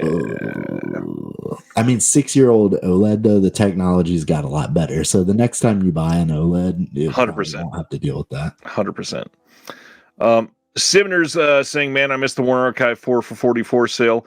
Now, I will say, while I agree, I will also remind everybody, watch Amazon because they frequently go cheaper than $11. I buy stuff. Most of the Warner Archives I buy are $7.96 or $9.89. Yeah. So they frequently go on sale between $8 and $11, and it's cheaper than 4 for 44. I tell him to go on Blu-ray.com, and there's a forum page for Warner Archive deals on Amazon, and people update it. And every day there's like a new group of 2 or 3 titles that are under $10. Yes, it was always a fun event. Completely agree. But yeah, I do agree with that. And now, the last Warner Archive title is a John Wayne starring movie called Three Godfathers from 1948. This is one that a lot of people were super stoked about to get announced. This is fully remastered and restored 1080p HD presentation of MGM's 1936 feature Three Godfathers on this as well. Which is super rad. The fact that they're including the older version of this, I'm not even a John Wayne person, and I kind of want to get that just because they're including the older version of it. And not only that, it is coming from a 4K scan of the best preservation elements from that older version. And it's not like it's a short, that's an 81-minute version of that original. That is so cool. And it's from the 30s, right? Yeah, that original one's from 36, and then the John Wayne one is 48. And something that's really cool about this is, I believe it's directed by John Ford. It is. But it's presented by Marion C. Cooper, who was the guy that did King Kong. He's actually from Jacksonville. Oh. Duval. Nice. Yeah, he's it's crazy. He actually, I think I may have told the story last time I was on your show, so I won't tell the full version of it. But he was basically from Jacksonville, and we did a showing of King Kong here at the local cinema, and to a sold out crowd, and did like a little presentation about Marion C. Cooper's career and all that. It was pretty cool. Nice. Very nice. All right. Next one up is Kino Lorber announced that the 6th season of Monk will come out on April 23rd. Again, loaded with special features like all of the other seasons have been so far. It'll come with the slipcover. Pretty standard deal. We're getting all the seasons. I think we're getting one a month. So just stay used to that until we're all done. Yeah, I definitely want to get all those. Me too, just not for $30 a piece or whatever they're going for. That sale, man, you know they're going to be on sale eventually. Then, April 23rd, we are getting a 4K release of Steel Magnolias from 1989. This one is crazy because this one went 4K on digital like years ago, and so people were wondering why it never got a disc release, and now it's finally here. And not only that, again, proving why Sony is so great to team up with Disney for their releases. Yes, so sir. they gave this a new 4K restoration from the OCN, which will undoubtedly look great. It's going to have Dolby Vision. And then beyond that, it has a new Dolby Atmos track. But even more surprising, they have the 1990 Steel Magnolias TV pilot, which is brand new. It was not on any of the other previous releases. It'll also carry over with the director's commentary, remembering Steel Magnolias featurette, 10 deleted scenes in the trailer. Like, this is a really stacked, great release for Steel Magnolias. Yeah, this is really awesome. This is another one of those movies that's like pretty ingrained in our culture. It's like pretty well-known film. I've never seen it. I remember. Do you remember the like I Love the 80s show on VH1? Of course, yeah. I remember them talking about this. I think it was like Michael Ian Black or something. This says like, if you watch this movie, you'll grow a vagina. I was like, but yeah, I know this movie is like super loved, so I definitely want to. I'll definitely try to get this. And killer cast, obviously. Yeah, so many nuts. Yeah, great names in this. Next up, go ahead. I'm sorry. I wanted to say to Michael Smith up here saying, speaking of King Kong, we need a Blu-ray disc or 4K of that. Bad, they could really do a great collector's box set. From what I've heard from like George Feltonstein and stuff, is that movie, because it was like cut so many times with the scenes missing, I don't think they're necessarily holding out hope that they find those scenes, because I don't think that's ever going to happen. But more so, it's like that movie was like, because it's an RKO movie that's now owned by Warner Brothers, but it had been passed down from so many people that the original elements are just like so beat up and so all over the place and so everywhere that it'd be really hard it'd be very expensive for them to do a newer, better restoration. So hopefully one day it happens, but that's basically the reason why it's not out, is because there's already a good enough one out, and it would cost so much money for them to do a better version of it. And again, restorations for films that are like 10 years old are already expensive, and doing that 100. doing that for a 90-year-old movie, that was already like one of the most damaged negatives. Like that's a wish that we all have for sure. Yeah. But I hope somehow they're able to get something better out. I don't have the current Blu-ray of it. It was out of print for a long time because it was only in that digibook, and then there's now the Warner Archive version of it you can get. But I kind of want to get that digibook version. Yeah, I remember that digibook version going for a lot of money for a little while. Yep, and I also remember it being $9.99 at Best Buy forever, and you're not buying it. True that. Now let's move to Australia. Umbrella released a handful of titles that are wild for multiple reasons. This first one, Primer from 2004. This is the Shane Carruth movie. This previously had a release from Arrow Films. I've had a lot of people today say that it came from Arrow Academy. It was not Arrow Academy. Go home and look at your release of that, and it says Arrow Films on the side, not Arrow Academy. Shane Carruth, since this movie was made, has kind of been canceled for being just a piece of shit. But Umbrella is going all in as they usually do on these.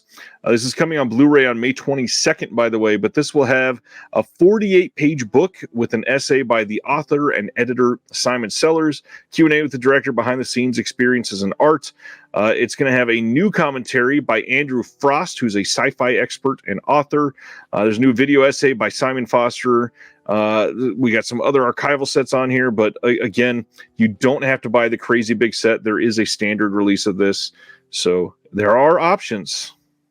This is so sick. I have not seen Upstream Color or Primer, and this is one of my friend's like most favorite movies. So seeing this is cool because this makes me think that a cool new US version is probably going to come out soon. Probably eventually, yeah. So I'm like holding out hope that maybe that happens. So yeah. We're going to talk about Upstream Color in just a second.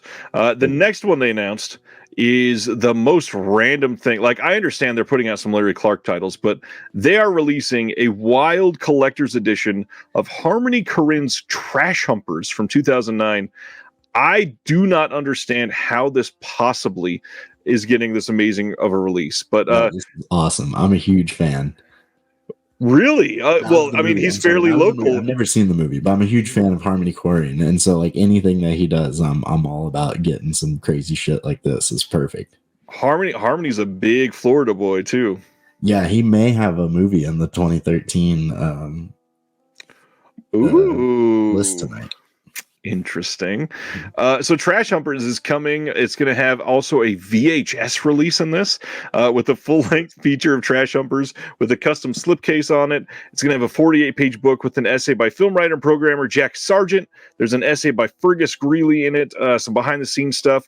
There's also going to be a new video essay with Kat Ellinger on it, which is just great. There's a Seattle screening Q&A with Harmony Korine, South by Southwest 2010 Harmony Korine interview by Chase Whale, some outtakes, and again, the big box set for Umbrella. It's expensive, but it looks like they put all sorts of love into this. However, if you just want the Blu-ray, there is a standard edition Blu-ray. Now, I do want to point out the fact that they put out Kids, Bully, Trash Humpers. I'm very curious. Are we going to get Gummo from Umbrella on Blu-ray? Are we going to get are we going to get Ken Park from Umbrella on Blu-ray? That would be so nasty. I love Gummo. Gummo and Kids are both very formative filmmaking year movies for me. Like in high school when I first started getting into movies for real, like Gummo and Kids were like top movies for me. I still love both of those movies a lot. So I've never seen Ken Park. I understand the hate with it, but I mean, he's a very provocative filmmaker, so I don't really mind. But I do really hope that we get more stuff. Yeah, I don't believe Ken Park. I think it is still banned in Australia. I think they talk about that, right? One of the Umbrella guys talked about that on the podcast or something. Now, I do say that, yes, it is still currently banned, but one of the things that boutique labels have done worldwide is literally petition to get some of those bans reversed. And I'm not saying Umbrella could do it. I'm just saying there's a lot of stuff that could happen. Yes, Australia is extra controversial because there was, I believe they were not allowed to show it, and there was like a surprise screening where they showed it, and it was illegal, and they got arrested. However, you never know. I mean, a lot of stuff has overcorrected on some of those. We'll see. It is, maybe do what 88 Films did and live with the Gestapo's Last Orgy and just be like, all right, we'll just release it in the US then. Well, as far as I remember, I think it was banned in the US for years too. I'm not sure if it still is, but okay, yeah. Okay. It's like one of the actual only films that was banned. It's so bizarre that like some stuff gets passes and stuff, some doesn't, right. Yeah, I don't know. Yeah. And you can't talk about it because how could you justify anything, Right. Yeah. It's like even Romeo and Juliet. Can't defend anything, can't stand up against it. Makes no sense. Yeah, the Zaffarelli Romeo and Juliet. Like that just kind of went away, It really did. Like people just don't even talk about it anymore. Going on to the next one, Upstream Color, like we just said, this is also coming. This is a 2013 film. Hey, we're going to be talking about 2013 later tonight. 48-page book in this. We got a new commentary by Andrew Frost again, new critical commentary by Simon Foster, new video essay by Melbourne artist Ian Haig. If you're super into Shane Carruth or want both of these look like what is probably going to be the best current releases of these. Yeah, those are gonna be really cool, man. I'm really just hoping all this stuff gets US stuff. I mean, Kids came out almost 18 months ago now. Oh gosh, maybe not that long. Let me see. Maybe a little less than a year, probably. Yeah, it was definitely last year. Yeah. Let me see. Kids. I really hope that this all comes out in the US. So the Kids release, it was right after you were on the show last. It was in July. Okay, yeah, so not that long ago. I mean, I'm holding out hope that a lot of this stuff gets US stuff. I don't see why it wouldn't nowadays. Yeah, that's what I'm saying. I feel like we're finally going to be at a point now where some of the stuff that we believe is like held up for whatever reason, because I think a lot of that stuff was the Weinstein Company stuff, right? Yeah, unfortunately. And Gummo were anyways. So it seems like some of that stuff's finally getting released through other areas. Like I know Paramount has some stuff now apparently, so I think eventually all that stuff finds its way out. But really, again, I know Ken Park is super controversial down there, but could this be leading up to a Gummo release? I feel like that's what it's leading to. Yeah. I could see them doing Julian Donkey Boy. Yeah, need that too. Would not surprise me if we got all those. Yeah. All right, and then finally, the last release from Umbrella is the newest one in their line that they're doing to highlight up-and-coming, unique Aussie filmmakers, and that is You'll Never Find Me from 2023. The booklets behind this is supposed to be great. It says it's been put together by the minds behind You'll Never Find Me, so you get an insight into how the dark, visceral horror came to be. This is going to have a 20-page booklet. It's going to have an audio commentary with the directors and some behind the scenes and another short film on here, which is pretty dang rad. And it's got some good art and a pretty solid looking release. And the movie sounds great too. Yeah, I'd like to check this out as well. I don't have any Umbrella stuff. I haven't bought any Umbrella stuff because I just have a very strong feeling that and most of it has came out eventually in the US. Yeah. And it's just so expensive to import it. And there's always other stuff I'd rather import than stuff that has a really high chance of coming out in the US.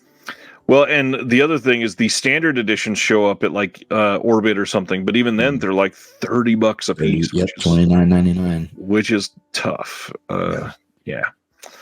All right, moving right along to everything that got announced today. Cauldron has announced that pre-orders for their Houses of Doom box set will go live next Thursday, February 29th. They've kind of been leading up to this for literally like 9 months now. This is going to be a 6-disc box. It'll have 4 Blu-rays and 2 CDs. It will have 4 Italian horror movies in it with The House of Clocks and The Sweet House of Horrors. Those are both directed by Lucio Fulci. And then we get The House of Lost Souls and The House of Witchcraft, which are both directed by Umberto Lenzi. And they were going to have 2 never-before-released CD soundtracks, but all of the details on special features and all that we will learn next Thursday when pre-orders go live.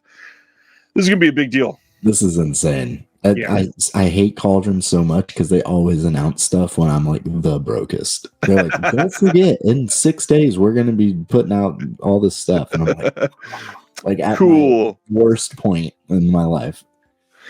Lots of people saying they're excited about it. Yeah, this is going to be cool. I can't wait to see what they do with the packaging for this. Michael Smith, who's more pessimistic, Lars von Trier or Michael Haneke? Oh, I forgot. I wanted to respond to Michael Smith way earlier. He said something about the Most Dangerous Game. I do have the Wicked Vision version of the Most Dangerous Game, which was better than the Flicker Alley version. But Eureka has since put out an even better version than those two, and I need to get that one. That's a fire movie. I love it. It shares a lot of the same sets from King Kong, and they both have Fay Wray in it. Yeah. To answer that current question, Michael, I'd probably say Haneke, actually. A lot of Haneke stuff is super depressing. I haven't seen any Haneke stuff, so I can't. I've seen Lars von Trier, but not Haneke. You should at least see Funny Games. It's like the most accessible of his stuff. That's one of my friend's favorite movies. Is both of the Funny Games. He likes both of them a lot. So they're so good. Yeah, and I see D. Sibner here says, "I heard that's actually a missing statement to put out money to put out releases when you have no money." Yeah, when I have no money, they're like, "Go now, go now. You can't buy anything." Michael Smith, Severin did not announce this. Severin is not putting this out. This is only Cauldron. It does look like something that Severin would put out. Yeah, Severin probably would have loved to have put this out, but I think Cauldron's going to kill this really well. This artwork already, I'm digging, and like I said, like we haven't seen them put a package out for 4 discs or 6 discs yet. We haven't seen them do a 4-disc set yet. So we haven't seen a box set at all. Yeah, so this is going to be really, really interesting to see. And if I remember right, I think these might have been like Italian made-for-TV movies. I don't think these were... I mean, they probably played theatrically at some point, but if I remember right, I think it was some sort of like mini-series type event that they did. But I could be wrong. It's been a long time since I've looked at these. Plus, with the Italian stuff on IMDb, good luck searching anything from it. Oh, for sure. Like the names are always some... They have like it went by this title in Germany on one VHS tape, and that's the search term they have for it on IMDb. It's very hard to find stuff sometimes. Yeah. Next up, Oscilloscope. We don't get to talk about them too much, but they are putting out Love Life. This is from 2022. This is shipping in the next couple months. This one sounds really good. It says Teiko and her husband Hiro are living in a peaceful existence with their young son Keita when a tragic accident brings the boy's long-lost father Park back into her life. To cope with their pain and guilt, Teika throws herself into helping Park, who is deaf and currently homeless. With nuanced performances and craftsmanship, Love Life is a melodramatic and moving meditation on grief and acceptance. It's going to have a trailer on it, not much else, but again, Oscilloscope really kind of doing great work that goes underseen a lot of the time. So I would say check out what they do. If anything seems appealing to you, pretty much all their releases are very well done. I only have one release by him. I have Meek's Cutoff, and it's awesome. Great release. Yeah, amazing release. And I got it for like $4 at a vintage store here in town. I just happened to have they had like a section with just DVDs, and I saw that in it. I was like, oh my God, I've wanted this for a while. That is a solid release. Yeah, they've done quite a few of Kelly Reichardt's things. I think they've done like 4 of them. They have a few. They probably have like 6 or 7 movies that I really want to get. I think they did is it called The Embrace of the Serpent? That black and white movie from like South America from like 2016, 17. I think that's exactly what it's called. Yeah, I want that. And then I also know they put out Short Bus, couple like a year ago probably. Yep. I want to get that too. And reminder too, if anybody's super interested in Oscilloscope and you're gonna go run off and check out their store tonight, they have like the cheapest subscription in the game. It's $140 to get their next 10 Blu-ray releases sent to your house, free shipping. And if you're a subscriber, you get all of their catalog titles at 50% off forever while you're a subscriber. And they do random things, like when Short Bus came out, they sent a little bottle of lube with it. It was just a gift when you got the movie. Also, they do a sale on 420 every year. So every single year. Yep. Good also, stuff from Oscilloscope. Michael Smith says that doesn't fit her. If you're talking about her jacket, it definitely fits her, bro. That's the style now, bro. This is oversized. It is. Next, April 23rd, Keto is releasing True Love from 1989. This is, I believe, the 3rd release that we've gotten from Nancy Savoca, announced in the last like 6 weeks. So I'm glad this is coming out, and this is the 1989 Sundance Grand Jury Prize winner. I would strongly recommend checking this out. I've heard nothing but great things, and it looks pretty fantastic. We got some good names in it. Very, very much looking forward to this. Yeah, this is sick. I didn't see this either. I've been like, if you said these are stuff you just announced. Okay, 5 hours ago. That's why. Yeah, literally today. I haven't seen anything since like 5 o'clock probably. So, well, thankfully we only have 3 left after this. Okay, that's fine. Next up is Mad Props. This says a handsome nerd journeys. I love how they had to use the word handsome. Handsome nerd journeys the globe to turn the conventional art world on its head, set to prove to historians and critics alike that movie props are as important an art form as the greatest paintings and sculptures in history. I've heard from multiple people that this is really great. This is cool. I believe a documentary from last year, and it's got a bunch of people in it, like Mickey Rourke and Robert Englund and Lance Henriksen, and a handful of others. They got some big names in this. Yeah, that sounds awesome. Yeah, I like that. Yeah, that is funny. Handsome nerd. He probably did. The director wrote the copy. Yeah. Oh man. And then next, May 7th, Kino is releasing Remembering Gene Wilder. This is a loving tribute to Gene Wilder, which includes a lot of people that you'll recognize, like Mel Brooks, Alan Alda, Carol Kane, and this is certainly one that I definitely want to check out because Gene Wilder is special to so many of us, obviously. Yeah, that is really cool. This is from last year, this documentary. I want to say that I think that the local place here, Sunrise, showed this. I'm pretty sure they showed this. That would make sense. It's that type of movie, so probably. Yeah, that's really cool. Yeah, I would like to get this. Yeah. Shouts out to Kino for putting out the new docs on Blu-ray too, because I know they do lots of docs like this, like shit from last year, but they do them only on DVD. So to see this coming out on Blu-ray is cool. Yep. And I think it's primarily because it's a name like Gene Wilder. Yeah, it'll probably do fairly well for them. Exactly. And then finally, we alluded to it earlier, but this is the Walmart exclusive edition of the Crow 4K Steelbook, and this is much more reminiscent of the classic Crow style art. You get a big zoom in on Brandon Lee's face. You've got the Crow cutout covering his eyes on the slipcover that'll go over it. This is like, if you want much more original style art, this seems to be the pick for you. But you got to go to Walmart. That's the problem. Is it going to be the censored version of the Crow? That's what I don't want. It will not be censored. You got to go to Walmart, or you have to order it and get really awful shipping from them. Oh my god! Yeah, I couldn't imagine getting steelbooks or anything shipped from them. That sounds terrible. Hopefully, I have there's 30 Walmarts in Jacksonville, so one of them has to be carrying this. Somebody posted recently, I can't remember which, but there was a Walmart exclusive steelbook that they ordered online, and they literally got the steelbook in a grocery bag, in another, like in a grocery bag wrapped up in a poly mailer. And so there was no actual protection, and it somehow showed up in perfect shape. That's insane. Yeah. Yeah, that's crazy. No, I've seen something that sucks because I'm a part of a group that buys, sells, and trades like action figures, and they will, if you buy like an action figure from them, they will have like those shipping label stickers. They'll just put that on the box, straight on it. The box. It's like, no, why would you think that's acceptable? That's insane. Yeah, that is awful. Yeah, that's crazy. As usual, we'll look at what's coming out next week, just in case you forgot. And of course, it's the end of the month, so they're going to be looking at all the standard releases of Vinegar Syndrome stuff. But to remind you of the other stuff, the Roaring 20s 4K from Criterion, that's a big title people are after for sure. Yeah, I can't wait for that. Fear and Desire 4K from Kino, Gunfight at the OK Corral 4K from Kino, Contagion 4K. As I mentioned earlier, the Tune, if you haven't checked it out, that will be a wide release coming. Amazon and everywhere else you'll be able to get that from Def Crocodile. Wonka coming out next week on 4K.